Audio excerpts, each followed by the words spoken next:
Olá, como você está hoje? Nesse áudio eu queria te contar que a sua criança não é a birra que ela faz. O seu filho ou a sua filha não é o comportamento que ele ou ela apresenta. Eu te convido a parar de colocar todo o seu enfoque e toda a sua energia no comportamento desafiante que a sua criança está apresentando e comece a ver a sua criança como um todo.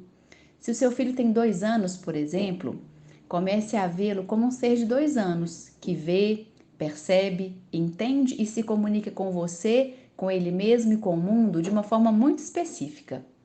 Essa forma é específica, seja pela idade que ele tem, e isso vale para qualquer idade, é claro, seja pela própria subjetividade dele ou dela.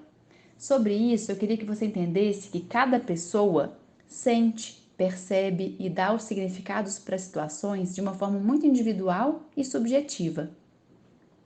Mesmo irmãos filhos do mesmo pai e da mesma mãe, vivendo sobre as mesmas condições, na mesma casa, na mesma cidade, vivendo as mesmas experiências em família, vão vivenciar e experienciar as diferentes situações, dando significados também diferentes.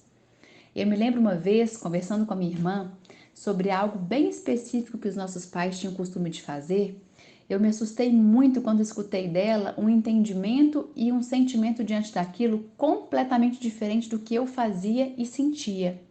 Então entenda, o seu filho é o único, não fique caindo na armadilha de ficar fazendo comparação entre ele e as outras crianças da sua família, da escola ou da praça e do clube do qual você frequenta. Isso não vai te levar a lugar algum. Aliás, até vai, mas para um lugar de sofrimento. Queria que você entendesse que a birra que a sua criança está fazendo por aí e que tem te cansado tanto, que tem te deixado tão angustiada, muitas vezes se sentindo uma péssima mãe por acabar gritando, colocando de castigo e fazendo coisas que não gostaria de fazer, é apenas um comportamento desafiante. É a pontinha de um iceberg, ou seja, é aquilo que aparece. Mas esse comportamento diz de algo muito maior, diz de algo muito mais profundo. Eu costumo dizer que por trás de uma birra existem sentimentos, emoções, como raiva, medo, ciúmes e ou necessidades não atendidas, de escuta, de companhia, de acolhimento, de fome, sono, doença. E ainda por trás desses sentimentos, emoções e necessidades não atendidas está o contexto de vida do seu filho. Eu vou dar um exemplo simples para você entender.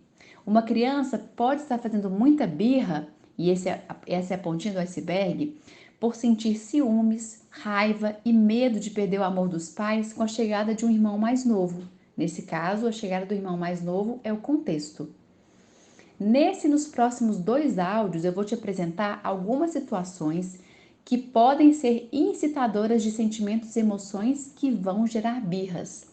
Ou seja, eu quero te ajudar a entender primeiro de onde pode estar vindo tanta birra por aí, para que você possa cuidar desse contexto, ao invés de simplesmente querer eliminar um comportamento birrento.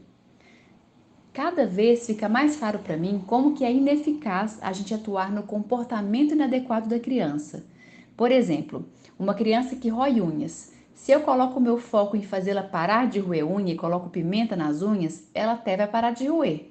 Mas a probabilidade de que ela comece a arrancar fios de cabelo ou ranger os dentes ao dormir, ou que ela possa começar a desenvolver alguma alergia na pele, por exemplo, de fundo emocional, é bem grande. Todo comportamento desafiante de uma criança diz de algo mais profundo. Eu costumo dizer que é um pedido de olhar, de colo, de ajuda. Nenhuma criança gosta de fazer birra. Nenhuma criança fica feliz e satisfeita depois de um episódio de birra. E nenhuma criança acorda com a intenção de fazer birra. Mas ela sente um monte de coisas das quais muitas vezes nem tem consciência do que são e muito menos de como lidar com elas. E o que ela faz para dar vazão a isso? Ela se comporta, ela se comunica pelo comportamento. Então, de onde é que vem tanta birra? Eu vou falar agora com você nesse áudio de duas fontes de birras. A primeira delas é a nossa desconexão com os nossos filhos e a segunda delas são os excessos. Então, primeiro vamos falar sobre a nossa desconexão ou sobre a desconexão que você pode estar vivenciando com a sua criança sem nem perceber. As crianças são muito sensíveis. Elas se conectam com as nossas emoções, captam a nossa frequência e respondem a isso com as ferramentas que ela tem, que muitas vezes são só os seus comportamentos e suas ações. Em relação à desconexão, eu trago 2 pontos. O primeiro deles é a pressa.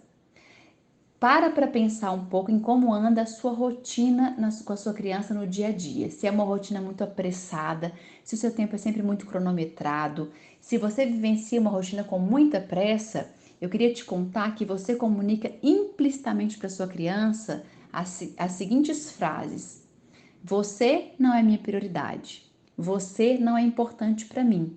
Claro que isso é implícito na sua fala, claro que a criança recebe isso de uma forma não intencional vindo de você.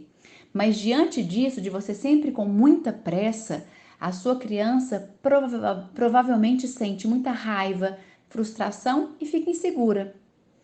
Então, presta atenção se a sua forma, se a sua rotina, se a sua comunicação não anda muito apressada por aí, porque isso pode ser um forte incitador de birras. O segundo ponto é a sua disponibilidade ou indisponibilidade física e emocional para sua criança. Quando eu falo de indisponibilidade física, estou dizendo de presença e tempo com a sua criança. Começa a mapear aí como anda a sua presença, o seu tempo com a sua criança e a sua disponibilidade emocional. Eu lembro um sábado de manhã, quando a minha filha me acordou, a Mel, ela devia ter uns 2 anos.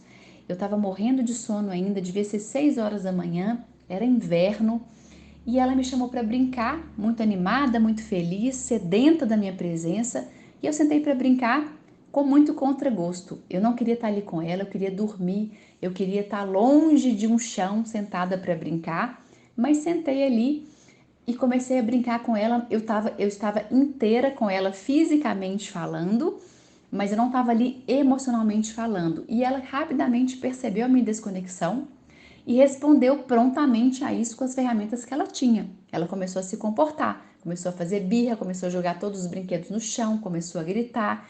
E ali, diante da minha filha com 2 anos e pouquinho, eu pude perceber como isso é algo bem automático. Eu costumo dizer que é matemático, né? Quanto menor a minha disponibilidade para minha filha, quanto menor a sua disponibilidade emocional para sua criança, maior é a chance dela responder a isso te desafiando, com comportamentos desafiantes, não com a intenção de te desafiar, mas com a intenção de te comunicar que algo não está bom ali para ela.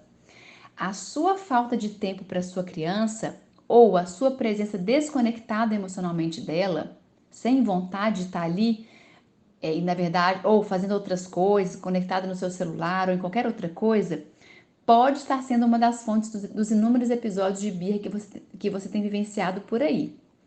E aí eu gosto de te convidar sempre a pensar na sua própria experiência. Pensa em você com seu marido ou com a sua esposa. Quando você sente que ele ou ela está sempre apressado ou desconectado de você. Como você se sente? Como você se comunica e se comporta diante dele? Agora, vamos falar um pouco sobre os excessos. A infância ela vem sendo invadida por excessos, seja de atividades, de tarefas ou de cobranças, que tem impedido as crianças, na verdade, de vivenciarem o bem mais precioso, que é o momento presente com tempo livre. Tempo livre para criar, para inventar, para experimentar, tempo livre para um brincar livre. E as crianças, na verdade, têm desenvolvido sintomas para sobreviver às demandas meio malucas desse mundo adulto cheio de pressões e cobranças. Que sintomas são esses? Por exemplo, desatenção, hiperatividade, irritabilidade, birras excessivas. Lembra de você quando você não tem tempo para nada, quando não tem tempo de fazer as coisas que gosta. A criança sente a mesma coisa.